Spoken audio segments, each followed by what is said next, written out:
Yo l'équipe, aujourd'hui nouvelle vidéo. Bon, j'étais un peu en retard, enfin j'étais un peu en retard, non c'est juste j'ai rien foutu. J'ai pas fait de vidéo depuis 3 semaines.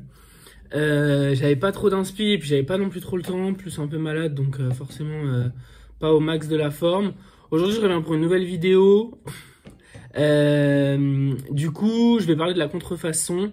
Bon, moi je trouve que c'est un sujet qui est assez abordé en horlogerie, mais c'est un peu un non-sujet pour moi, contrairement à d'autres secteurs, genre mode, etc. Et puis comme ça, bah, ça va permettre d'apporter un peu ma vision, qui est pas forcément très pertinente, parce que je suis pas avocat en droit des trucs intellectuels là. Donc forcément, bon, c'est un peu du ressenti pur. Alors, déjà on va définir un peu le référentiel quand même, pour pas parler dans le vide. Moi je parle uniquement de la contrefaçon dans le cadre où il n'y a pas forcément de volonté de tromper de manière pécuniaire, quoi. Il n'y a pas de dol enfin dans un contrat où il y a de l'argent. C'est-à-dire que pour faire simple, en gros, je parle pas des mecs qui font passer une vraie, enfin qui font passer une fausse pour une vraie et qui espèrent en tirer un billet en sachant pertinemment qu'ils l'ont acheté 1000 et qu'ils vont la revendre 15 000. Je parle évidemment d'une Rolex Mariner. Donc voilà. Donc ça je vire ce cadre-là parce que pour moi, enfin c'est, bah là c'est complètement frauduleux et il y a volonté de tromper. Moi je parle de contrefaçon dans le cadre où tous les acteurs sont parfaitement au courant que c'est de la contrefaçon. Ou en tout cas tous les acteurs qui ont un intérêt financier à ça, c'est-à-dire que, enfin qui n'ont pas d'intérêt, enfin oui, si, qui ont un intérêt financier, c'est-à-dire que le vendeur sait que c'est de la contrefaçon, il la vend en tant que contrefaçon, et l'acheteur sait que c'est de la contrefaçon, il l'achète en tant que contrefaçon, donc au bon prix quoi. Donc voilà, donc une fois qu'on a posé les référentiels, qu'est-ce que j'en pense moi? Moi je pense qu'en horlogerie c'est un peu un non-sujet. Parce que en horlogerie, en fait, les objets sont tellement techniques, et surtout quand on parle de montre automatique, les objets sont tellement techniques en fait que à un moment, on peut pas forcément, sauf en cassant excessivement les marges, aboutir à la même qualité pour un prix qui est 10 à 15 fois moindre, quoi. Le marketing ne justifie pas en fait le fois 30, 40, 50 qu'on peut avoir dans d'autres secteurs. Par exemple, chez Prada. Même si le nylon Prada est bien meilleur que le nylon classique chinois ou taïwanais machin, etc. Et bah en fait ça justifie pas qu'une veste Prada ça va 1500 €, alors qu'une veste en nylon la plus bas de gamme possible bah ça vaut 5 à 10 balles quoi. Donc il n'y a pas de justification de prix. En horlogerie c'est différent. Parce qu'en horlogerie, en fait, la différence entre un mouvement Rolex ou Omega authentique, même si bon, voilà, les margoulins diront que le Omega c'est de l'ETA, mais même sans ça, même un mouvement ETA, même un mouvement bas de gamme, enfin bas de gamme entre gros guillemets, bas de gamme suisse, il est tellement infiniment difficile à contrefaire que, alors dans des montres qui sont déjà de base équipées d'ETA, il y a pas mal de Seamaster un peu frauduleuses 300M à l'époque où ils avaient vraiment un 2892 clair, net et précis. Mais c'est quand même hyper rare en fait d'aboutir à des niveaux de qualité qui sont identiques, ou alors, enfin on le voit un peu maintenant avec les super clones où on a des montres qui sortent à 1000 balles, 1500 balles et qui approchent entre guillemets les qualités des vrais. Mais pour moi, enfin c'est quand même un non-sujet parce qu'il y aura toujours un énorme gap de qualité en horlogerie entre la contrefaçon et les originaux, parce que la technologie elle est tellement aboutie sur une montre automatique, même au niveau des finitions, du polissage, etc. Alors c'est un peu la même problématique on va dire sur un sac de luxe, mais je suis désolé, un sac de luxe, même si les finitions... Bon, moi, je suis pas expert en cuir non plus, hein, je vais peut-être raconter des conneries, mais les finitions sont très difficiles à avoir si on veut un truc tout cousu à la main, etc. Avec un employé qui a 40 ans chez Hermès ou chez Louis Vuitton, enfin, peu importe. Mais en réalité, c'est pas que c'est plus facilement contrefaisable qu'un polissage qui nécessite des machines, on peut polir à la Dremel en soi, mais c'est quand même beaucoup plus facile de polir avec des outils. Il y a même, enfin les machines pour usiner, quand c'est une machine 6 axes, ça coûte une fortune sans nom. On est à 1 million d'euros quoi quasiment. Donc voilà. Donc pour moi l'horlogerie elle est quand même assez en fait en dehors de tout ça, même s'il y a eu énormément de fake, mais en réalité on sait tous très bien que une montre fake, ça se remarque instantanément. ne serait-ce que, enfin, pas instantanément, parce qu'il y a des montres qui sont encore une fois super bien faites, mais la plupart des montres fake classiques à 200-300 balles, ça se remarque instantanément parce que la finition du cadran est pas bonne, l'épaisseur souvent elle est merdouillée parce que ils sont pas capables d'aller reprendre un mouvement classique, enfin un mouvement propriétaire quoi. Ils vont mettre ça, je sais pas moi, un Miyota ou un clone chinois qui est un peu plus épais, enfin bon. Voilà, donc on s'en rend vite compte. Et en réalité, il y a moins quand même de sujets. Et c'est un peu en ça que l'horlogerie est protégée. Alors vous me direz, je pense qu'il y a un sujet sur Cartier, parce que Cartier, historiquement, c'est quand même beaucoup du quartz, et donc un mouvement quartz, en fait, qui coûte 15 balles ou qui coûte 250. D'ailleurs, Cartier a jamais embouté des mouvements quartz d'excellente qualité.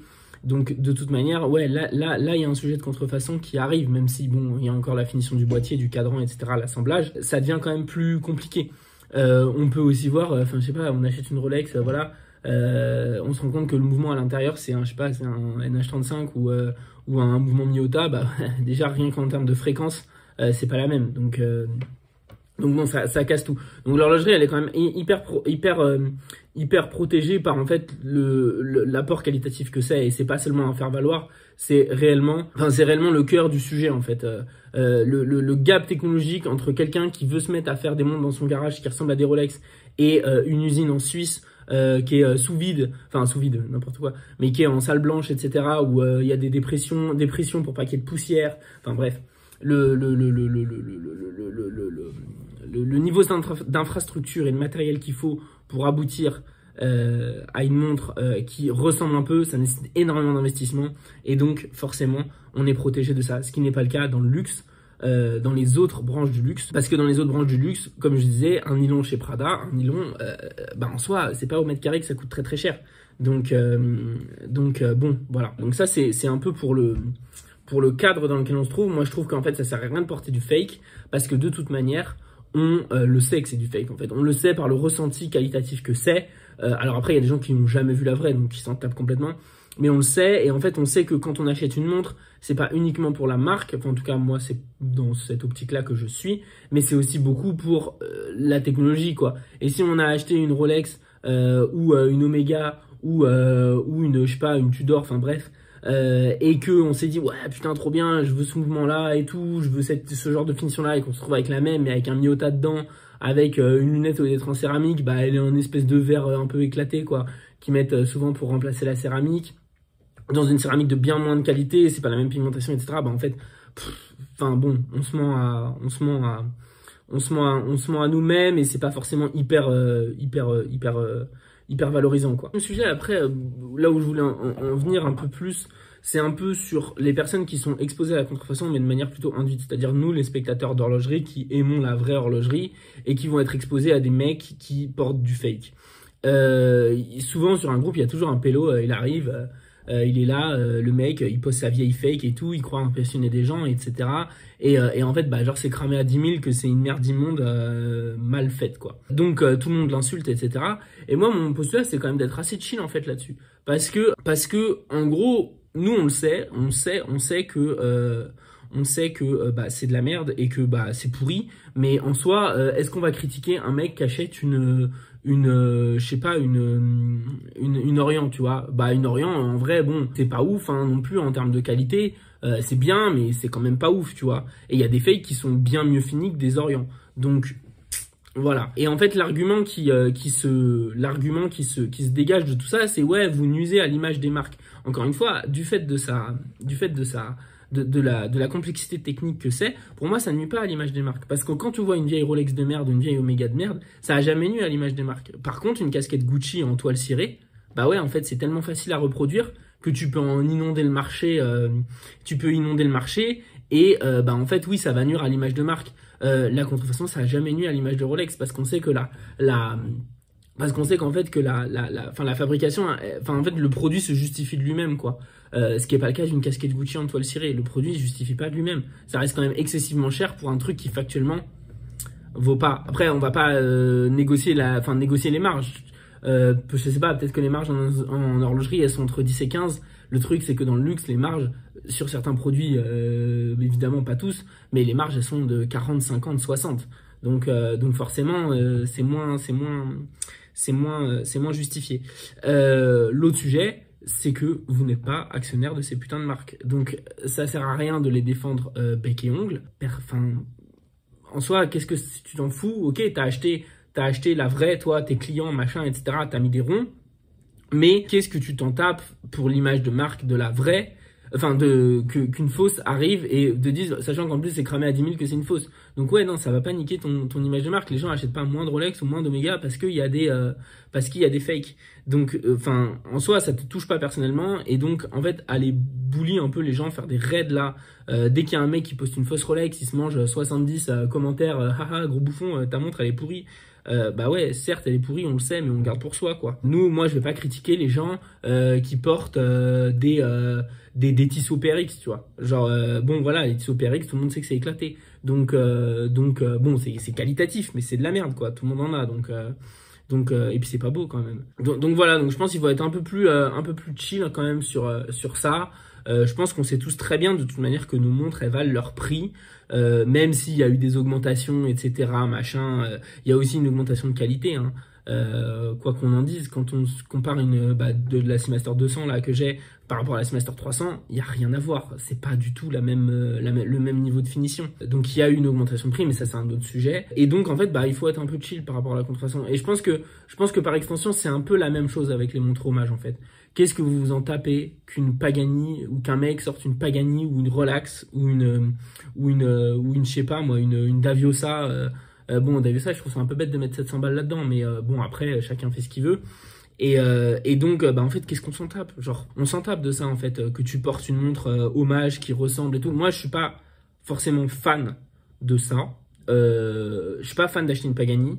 Je l'avais expliqué, bon, aussi, je suis jugé parti là, vu que j'en vends. Mais je suis plus de l'approche relax parce qu'il y a un peu de fun, etc. Et tous les grognons qui disent c'est de la contrefaçon, voilà, bon. On peut rien faire pour les abrutis, mais pareil, en fait, quand on achète une Superman, ça ressemble quand même beaucoup à une Submariner. Quand on achète une Blancpain Fifth Phantom, ça ressemble aussi beaucoup à une Submariner. Mais on fait pas un grief parce que c'est des marques qui sont établies, etc. Et en vrai, genre si les gens ont envie d'acheter des Pagani, chill et puis laissez-les acheter des Pagani, des Rolex, des Daviosa. Voilà. Après, c'est pas évidemment, enfin c'est pas ce que je conseillerais à quelqu'un. Mais en tout cas, c'est pas une raison pour sans cesse critiquer. Nous, on ne critique pas les gens, encore une fois, qui portent des Tissot PRX en croyant avoir une autre marque pillée. Voilà. Donc voilà, donc ça c'était un peu mon avis sur la contrefaçon et par extension les montres hommage. Les montres hommage c'est un peu un autre sujet, mais je trouve que ça se rejoint un peu parce que c'est toujours un peu dans l'idée de faire semblant que, même si on sait très bien, en fait le mec il le sait très bien lui-même que c'est pas la vraie. Donc ça sert à rien d'essayer d'être aigri comme ça et de l'enfoncer. Moi, s'il y a un mec qui se pointe avec une style diver AliExpress, là, Omega Seamaster 300M, en vrai, genre, banco, mec, si tu kiffes ta montre, tant mieux. Je sais qu'après, c'est pas le même niveau de finition. Mais par contre, peut-être qu'un jour, toi, t'as eu la fausse, là, enfin, l'hommage. Et peut-être qu'un jour, tu vas dire, wow, putain, en vrai, genre, je kiffe ce modèle, je kiffe cette forme, et j'ai envie d'avoir la vraie, et t'achèteras la vraie, et tu rejoindras le club des mecs bizarres qui aiment cette montre. Mais on sera ensemble et on se sera fait un nouveau copain. Donc, l'horlogerie, c'est quand même très important de se faire des copains, parce que y a quand même pas trop d'intérêt à mettre des sommes folles dans des trucs qui servent à rien, si ce n'est se faire des copains. Donc, le meilleur moyen de se faire des copains, c'est quand même de ne pas s'énerver sur les gens. Voilà. C'était une petite aparté. Et puis, voilà, je vous dis à la semaine prochaine, ou pas. Ça dépend des disponibilités, pour une nouvelle vidéo. Achetez des montres et achetez des Rolex.